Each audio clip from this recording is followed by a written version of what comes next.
On continue la discussion avec le secrétaire régional d'Uniavo, Yves de Ferrare. Bonjour. Bonjour. Merci d'être avec nous. Aujourd'hui, l'avenir de la CCT est menacé, plus la démission de la SIC. Est-ce que vous vous sentez responsable ?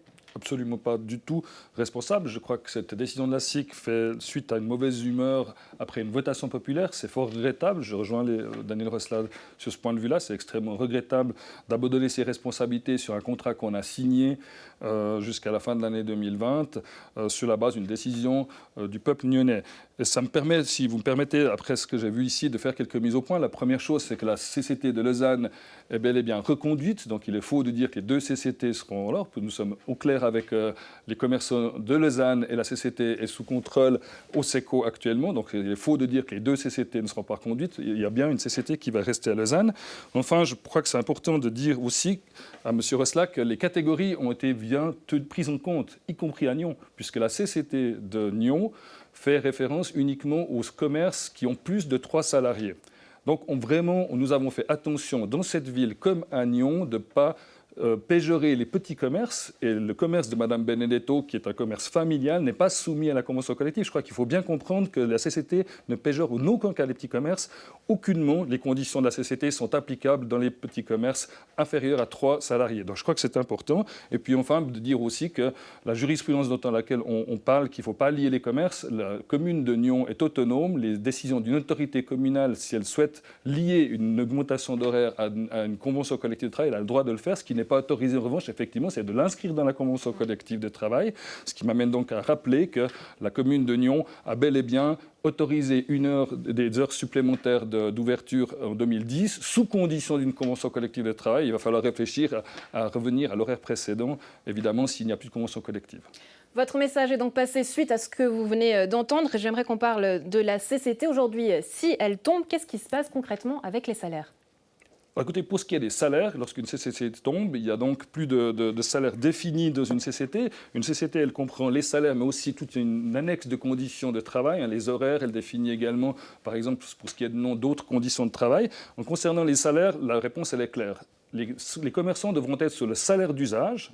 Il y a un salaire d'usage qui est défini au niveau du canton. J'ai ici les chiffres du SECO qui sont pour les salaires de la vente. Eh bien, par exemple, pour une personne de 30 ans avec 5 années de service, les commerçants de Nyon, alors cette fois-ci, indépendamment de savoir s'ils sont plus ou 3 salariés, tous les salariés de Nyon devraient avoir pratiqué un salaire de 4 050 francs sur Nyon, alors que le salaire de la CCT est à 3 646 francs pour ce type de personnes. Donc autrement dit, ils devraient payer plus que ce qu'ils payent actuellement leurs employés. Absolument.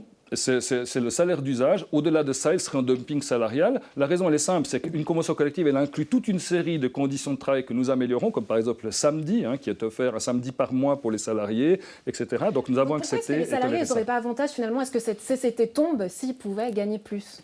C'est un équilibre qui est discuté avec les salariés. Encore une fois, ce n'est pas uniquement le salaire. Il y a toute une série d'avantages qui sont fournis dans une CCT, qui eux ne sont pas des moindres pour les salariés et qui font que nous pouvons conclure des salaires qui sont parfois inférieurs, mais avec d'autres éléments qui compensent évidemment ces salaires. Mais en l'occurrence ici, le salaire minimum dans le canton de Vaud est aussi plus élevé, mais on a aussi tenu compte des grands et des petits commerces, parce qu'il faut savoir évidemment qu'un salarié de la Migros n'a pas le même salaire qu'un petit commerce. Si nous avions tous les salaires de la Migros...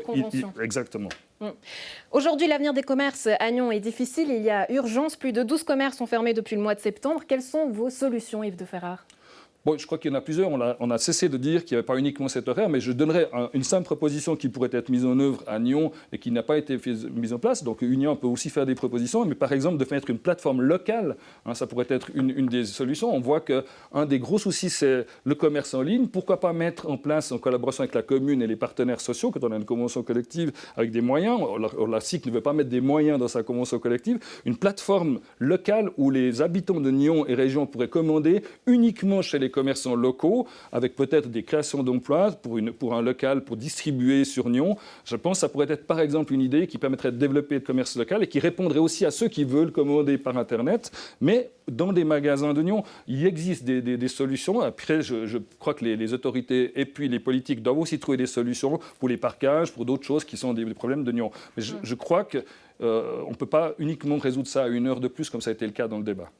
On vous a entendu sur les ondes de la radio romande, vous appelez les consommateurs à n'acheter que là où il y a une CCT, autrement dire, aller consommer à Lausanne, autrement dit, on laisse tomber les commerces nyonnais, on les laisse mourir. Non, je disais dans le contexte de la discussion que, évidemment, un syndicat, il appelle les consommateurs à être attentifs aux conditions de travail. Et donc, où il y a une CCT, et c'est encore le cas à Nyon, évidemment, donc la CCT est encore couverte, on appelle en priorité à aller acheter à des endroits où il y a une CCT. Comme d'ailleurs dans le bâtiment, nous appelons les consommateurs, dans la construction, à aller vers des entreprises qui sont soumises à une convention collective de travail à la Fédération vaudoise des entrepreneurs. C'est un discours qu'on a régulièrement. Je crois que c'est aussi partie du développement durable. On a vu des manifestations avec 100 000 personnes qui tiennent compte de l'écologie, du développement durable. Nous sommes favorables à ce que les consommateurs soient attentifs à cela. On ne commande pas en Chine, c'était mon message. Or, comme la seule qui est sécurisée aujourd'hui, c'est celle de Lausanne, c'est pour ça que j'ai parlé de celle de Lausanne, mais aujourd'hui, on peut encore aller acheter de Nyon. Il y a une convention collective qui existe jusqu'à ce que la SIC veuille bien, d'après sa consultation, la résilier. Évidemment, les conditions sont différentes. Jusqu'au 31 décembre 2020, une convention collective cantonale semblerait d'ailleurs la meilleure des solutions pour tout le monde. Pourquoi est-ce qu'elle n'existe toujours pas, cette convention collective cantonale ? La convention collective cantonale est actuellement bloquée, tout simplement parce qu'il n'y a pas d'association patronale constituée.